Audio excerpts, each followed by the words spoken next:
Con su venia, Presidenta, compañeras y compañeros diputados. En este país no hay justicia, porque si hubiera justicia, personas inocentes como el doctor Mireles no estuvieran presos. El doctor Mireles, su único delito es haber defendido a los ciudadanos.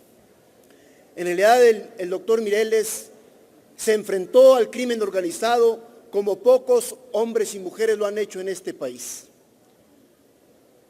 ¿Qué hubiera hecho cualquier ciudadano en su lugar cuando el crimen organizado era el que había tomado el control y el poder de las comunidades? Cuando el crimen organizado era el verdadero gobierno en la Sierra de Michoacán y en muchísimos lugares de este país. Cuando el Estado había fallado, cuando había un vacío de poder en las comunidades, cuando las tropelías, las injusticias del crimen organizado, como violaciones, extorsiones a los campesinos, eran la cosa de todos los días, y los homicidios de los jóvenes.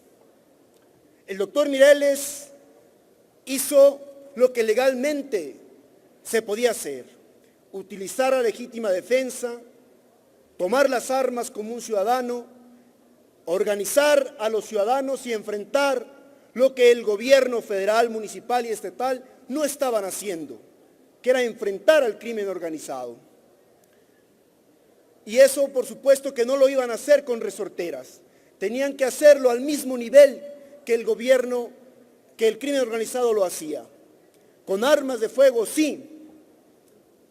¿Y por qué entonces el gobierno federal hoy lo reprime? Porque llegó el momento que lo que no hizo el gobierno federal y las autoridades estatales y municipales, lo hicieron las autodefensas. Porque llegó el momento en que las autodefensas y el mismo doctor Mireles se había convertido en un personaje en todo el país, y había invitaciones de muchísimos estados y de muchísimas poblaciones para que encabezara un Frente Nacional de Autodefensas. Pero más aún, el proceso penal del doctor Mireles está plagado de irregularidades, de inconsistencias jurídicas, porque el mismo gobierno federal, que no había podido con el crimen organizado en Michoacán y que no puede aún, se sentó a dialogar, le registró las armas de fuego, más de 7,000 armas de fuego, incluso de las de uso exclusivo del ejército, estaban registradas por la misma Sedena. Y aún así, incluso utilizaron a las autodefensas para combatir al crimen organizado, que ellos no pudieron.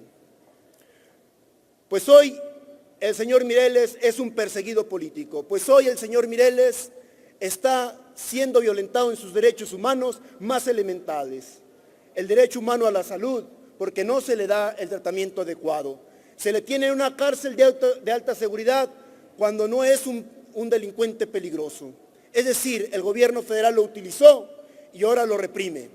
Por eso hoy le pregunto al presidente Peña Nieto: ¿usted qué hubiera hecho si viviera en una comunidad como esta, asolada por el crimen organizado, donde violaban las mujeres, en donde se asesinaba a los niños y a los jóvenes, en donde se extorsionaba a los campesinos?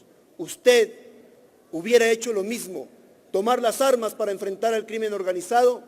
Porque usted le ha fallado a los mexicanos y a los ciudadanos. Porque el Estado no le dio la seguridad a las comunidades. Las autodefensas encabezadas por el doctor Mireles hicieron lo que debían de hacer.